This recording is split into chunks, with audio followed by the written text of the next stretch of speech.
আসলে ৫ বার মিস করা হয়। পরবর্তীতে আমাকে আসলে খামারি যোগাযোগ করে আমার সাথে। তো এটাতে যেটা বুঝতে পারলাম যে গরু আসলে সবকিছু মোটামুটি ঠিক আছে, কিন্তু মনে হয়েছিল যে এটা প্রপারলি ভাবে, অর্থাৎ যেই টাইমে আসলে বীজটা দেওয়ার কথা হয়তো বা এই টাইমে বীজ দেওয়া। সুপ্রিয় দর্শক, আসসালামু আলাইকুম। দেশ ও দেশের বাইরে থেকে যারা ভিডিওটি দেখছেন সবাইকে শুভেচ্ছা ও অভিনন্দন। তো আজকে আমি এমন একটি ভিডিও নিয়ে আসছি যেটা আসলে খুবই দরকারি কিংবা ইম্পর্টেন্ট। বর্তমান সময়ে দেখা যায় এই ক্রস ব্রিড কিংবা ফ্রিশিয়ান জাতগুলা বারবার গরু মিস্টেক করে থাকে। এটা খামারিদের একটা পেইনফুল ম্যাটার কিংবা যন্ত্রণার বিষয়।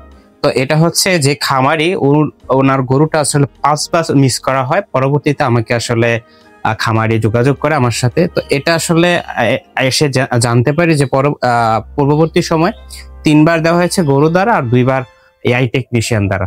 তো আমি হাত দেওয়ার পর এটাতে যেটা বুঝতে পারলাম যে গরু আসলে সবকিছু মোটামুটি ঠিক আছে, কিন্তু বিশেষ করে ওনারা যে মিস্টেকটা করেছিল যে অনেক সময় গরু দেখা যায় যে এটার আমার যতটুকু মনে হয়েছিল যে এটা প্রপারলি ভাবে, অর্থাৎ যেই টাইমে আসলে বীজটা দেওয়ার কথা হয়তো বা এই টাইমে বীজ দেওয়া হয়নি, হয়তো বা এরকম হতে পারে। কারণ অনেক ক্ষেত্রে আমরা এরকম করি যে আসলে এগুলাতে আসলে বিশেষ করে এই গরুগুলাতে যেগুলা ফ্রিশিয়ান জাতের গরু, এগুলাতে আসলে অনেক ক্ষেত্রে বেশিরভাগ ক্ষেত্রে হিটের টাইমিংটা একটু বেশি থাকে, যে কারণে আসলে দেখা যায় নর্মালি আমাদের গরু কিন্তু ১২ থেকে ১৮ ঘন্টার মধ্যে এআই করার কথা, কিন্তু বিশেষ করে দেখা যায় যে এইগুলাতে একটু হিটের টাইমিংটা হয় ৪৮ থেকে ৭২ ঘন্টা, এরকম টাইমিং হতে পারে।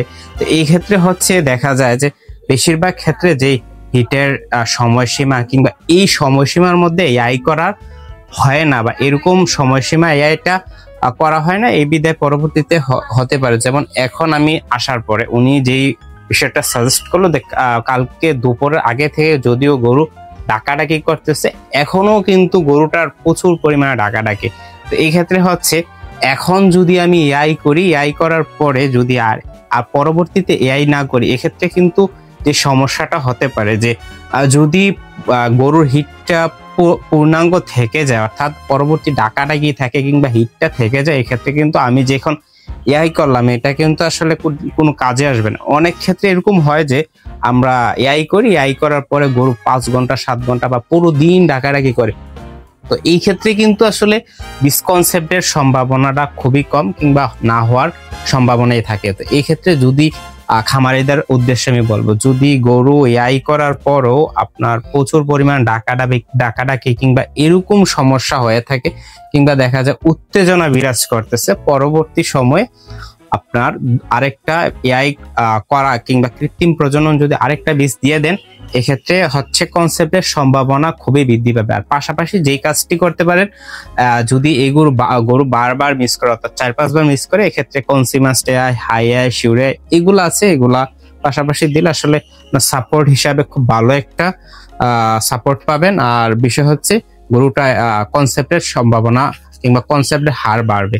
তো এক্ষেত্রে আমি বলবো যাদের গরু এরকম যে আপনার বীজ দেওয়ার পরও ডাকাডাকি কিংবা উত্তেজনা বিরাজ করে, এটাতে পরবর্তী সময়ে আরেকটা দেওয়ার চেষ্টা করবেন, তাহলে কিন্তু গরুর বীজটা কনসেপ্ট করার সম্ভাবনা বাড়বে। আর গরু মিস্টেক করা, অর্থাৎ আমাদের এরকম হয় যে গরু ৪ বার ৫ বার মিস করতেছে, পরবর্তীতে যদি সকাল বিকাল, অর্থাৎ টাইমের উপর, শুধু সকাল বিকাল দিলেই হইবে না, টাইমটা আসলে এক্স্যাক্টলি টাইমটা ধরে টাইমের উপরে ডিপেন্ড করে যদি এআই করা হয়, এক্ষেত্রে কনসেপ্টের হার বাড়ে কিংবা গরু কৃত্রিম প্রজনন যেটা, এটা মিস্টেক হয় না। তো সকলে এই বিষয়টা মাথায় রেখে যারা ডেইরি খামারি কিংবা যারা কৃষক, যারা গরু পালন করেন, গাভী গরু পালন করেন, তারা এই বিষয়টা মাথায় রেখে আসলে কাজ করার চেষ্টা করবেন, তাহলেই কিন্তু আসলে আপনারা ব্যর্থ হবেন না কিংবা আসলে ব্যর্থ হওয়ার সম্ভাবনা থাকবে না। তো সকলে ভালো থাকবেন, সুস্থ থাকবেন। আসসালাম।